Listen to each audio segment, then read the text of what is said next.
Hey guys, it's me, I for one, and welcome to this week's patch notes rundown made by me, I for one. But if you like this video and you might enjoy my channel, why not try my Discord, hang out with me on Discord, or even join my guild in game? If you want to do all of those things and much more, just click the link in the video description to join my Discord, and maybe I see you there. But anyway, let's get right into it. But we will talk about events first. Even according to this patch notes, events do not exist. But looking at the events, let's start off with the single biggest, best thing we got here, the login rewards. When I originally made my first version of this video, I thought that there is no login rewards or something is wrong or we don't get them this week. But looking at it 2 hours later, here are the login rewards and we got really amazing login rewards. They're actually good. They're actually really good, especially compared to whatever kind of disappointment this right here is. The normal login rewards, well, I'm really excited to get my 5 Yona fragments, but it's not that impressive. But compared to this right here, this is amazing. To the other thing, this right here is really amazing. Very pack 7 days, Blessing of kamasylve, Blessing of Old Moon. Well, Blessing of kamasylve twice is just a typo. But the main thing is, those things are okay, they're good, but that's just a start. We got ourselves Crystal Restock Count coupon, which is 2,390 pearls, by the way. For free, +1. We got ourselves 1 gamble box, we got ourselves a 2nd gamble box, we got ourselves a 3rd gamble box, we got ourselves a maid, we got ourselves 1 costume box, more RNG boxes, even more RNG boxes, especially the good ones, more RNG boxes, a 2nd premium outfit box, and a dragon for 14 days, where you can choose between a golden and a blue variant. All of those rewards are really, really good. And I think it's kind of not an understatement to say that this is the single best part about the current update. But it starts tomorrow, not today, and it's gonna last 2 months, so you have quite a bit of time to collect them. But otherwise, looking at the rest of the events, there's not that many events here in general. We got ourselves a life skilling event, which is gonna make cooking really nice, since you get a buff, which is gonna give you -5 second cooking and alchemy time, which basically means you don't need to pay to win costume, and you get yourself some mastery too. But this right here is really nice, and if you want to level cooking or never did it before, this is gonna help you a bunch. The other thing you're getting is gathering buff, as well as energy recovery, which is nice. It's just in general life skill things. A double chance for the life skill minigame, and that is kind of the life skill event that's happening right now. But otherwise, you also got a fishing event where whoever wins the biggest fish, whoever has the biggest fish. I don't have a big fish, mine is kind of really small. I'm not talking about a fish, but that's beyond the point. But there's a fishing event where you can also get some stuff from it. And looking at this, it's a fishing event. Well, what am I supposed to say? I don't fish. Like, this is not my thing. But otherwise, we got ourselves more things. A event boss where you can get yourself.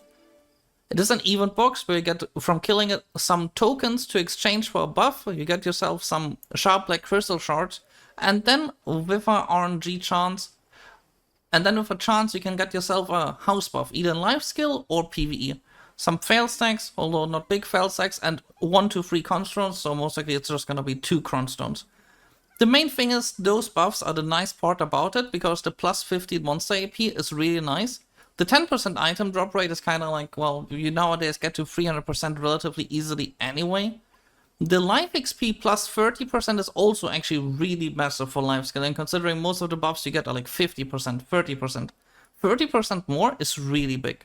Just like +15 extra AP against monsters as well as PvE. There is no PvP buffs or anything like that, but you get yourselves also from killing monsters, you can get yourself a bonus act, just like the Hour Treasure event, where you can get yourself more of those tokens that you can exchange, as well as sharp black crystal shards and cronstones or memory fragments. Both of those are RNG, so we most likely have a lot of sharp black crystal shards, but considering that so far I always struggle with them, and they have gone up in price quite a bit recently again, it's not the worst event to have. This is like quite a nice reward, and you do need them for life skill gear.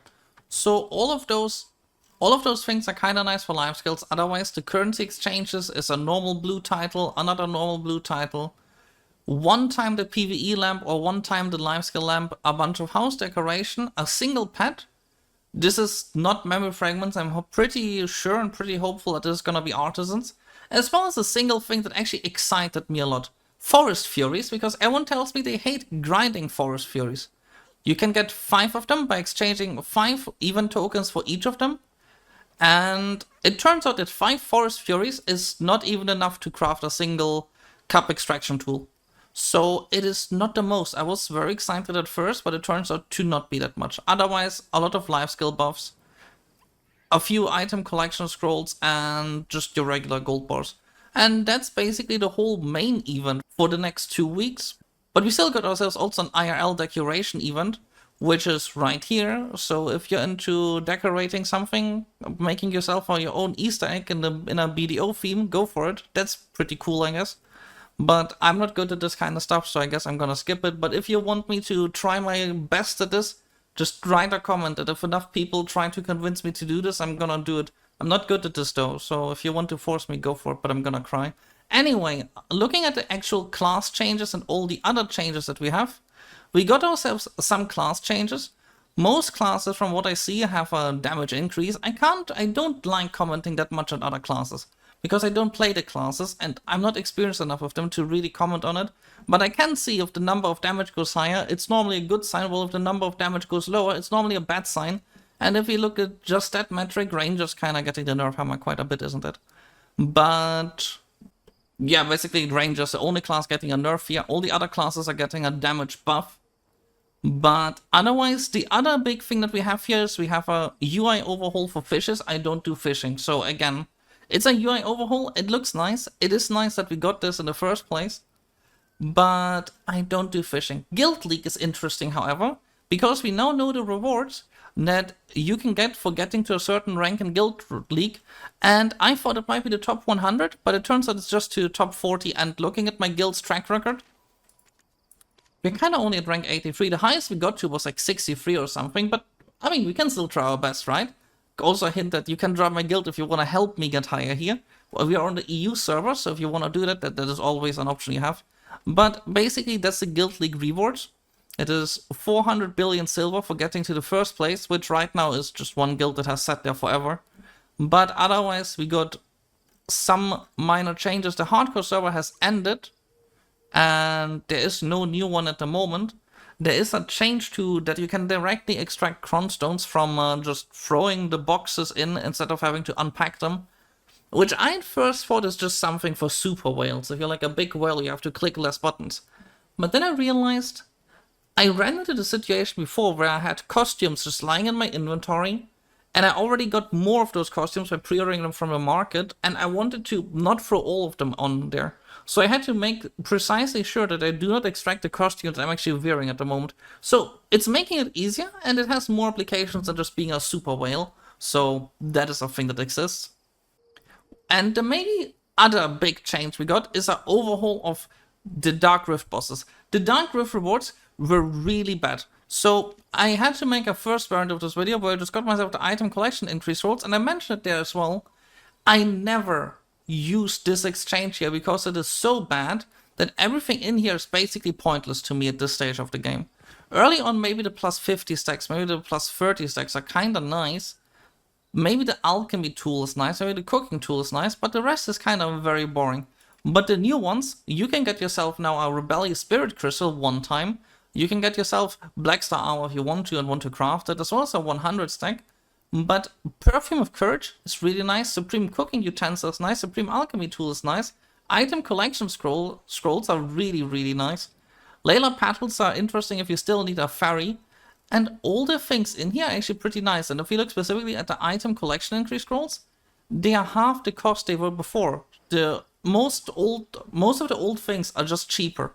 And that is a good change. Especially because we have another source to actually get a Rebellious Spirit Crystal from apart from having to make a whole new character and run the entire storyline again. So that is nice as well. And looking at the other changes, there is the requirements for the sea dailies and sea weeklies got reduced a bit when it comes to the harder to kill monsters. Those ones were really annoying, and I specifically remember them. So that is a nice change as well. They added the Dance Gloves crafting quest to suggested, which is helpful, and you don't have to Google it anymore. And otherwise, there's more UI changes for bartering, and the guild mission overhaul here is actually really nice. because the changes in all were nice, they added something new to it, and this right here was one of the biggest changes they made to the game in general. This right here is really helpful if you run a guild. And you can simply see who actually forfeited your mission, or who keeps using your house buffs to run... Or who keeps using your house buffs to run Gyphons. It's nice, and it's a nice change that we had there. And now it is here, and it got expanded a bit, so nothing bad here either. In general, the patch is nothing interesting that much. It is some fun events. The logger rewards are really good, but the rest, if you don't do life skills, it's kind of like... The Dark Rift bosses are massive as well.